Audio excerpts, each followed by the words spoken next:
വീഡിയോയിൽ നമ്മൾ നോക്കാൻ പോകുന്നത് എങ്ങനെയാണ് മൈക്രോസോഫ്റ്റ് പവർ ബി ഐയെ ഒരു CSV ഫയലിലേക്ക് നമുക്ക് കണക്ട് ചെയ്യാന്നുള്ളത് നമുക്ക് നോക്കാം.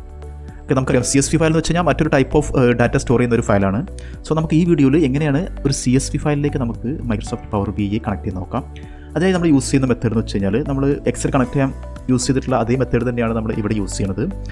ക്ലിക്ക് ഓൺ ഗെറ്റ് ഡാറ്റ, എന്നിട്ട് ഇവിടെ നമുക്ക് ടെക്സ്റ്റ് ബാർ CSV എന്നുള്ളൊരു ഓപ്ഷൻ ഉണ്ട്. അത് ക്ലിക്ക് ചെയ്ത് കഴിഞ്ഞാൽ കണ്ടോ, ഇവിടെ ഞാൻ ഓൾറെഡി ആ സെയിം ഫോൾഡറിനകത്ത് തന്നെ ഇവിടെ ഓൾറെഡി ഈ CSV അതായത് കോമ സെപ്പറേറ്റഡ് വാല്യൂ എന്നുള്ള ആ ഒരു ഫയൽ ഇവിടെ എടുക്കുന്നുണ്ട്. സോ ഞാൻ എന്ത് ചെയ്തു, അത് സെലക്ട് ചെയ്തു, ഓപ്പൺ ചെയ്തു. ഓക്കെ, ഈ ഫയലിനകത്ത് വലിയ കൂടുതൽ ഡാറ്റ ഒന്നുമില്ല, ഒരു ജസ്റ്റ് സപ്പോർട്ടിംഗ് ഫയൽ. സോ ഞാൻ എന്ത് ചെയ്തു, അതിനെ മൈക്രോസോഫ്റ്റ് പവർ ബിയിലേക്ക് ലോഡ് ചെയ്തു. ഓക്കെ, ലോഡ് ചെയ്ത് കഴിഞ്ഞാൽ നമുക്ക് ഇതിൻ്റെ ഡാറ്റ പീനകത്ത് പോയി കഴിഞ്ഞാൽ നമുക്ക് കാണാൻ പറ്റും ആ ഒരു ഫയൽ, അതായത് അതിൻ്റെ 2 കോളംസ് എന്ത് ചെയ്തിട്ടുണ്ട്, ഓൾറെഡി പവർ ബിയിലേക്ക് അത് ലോഡ് ചെയ്തിട്ടുണ്ട്.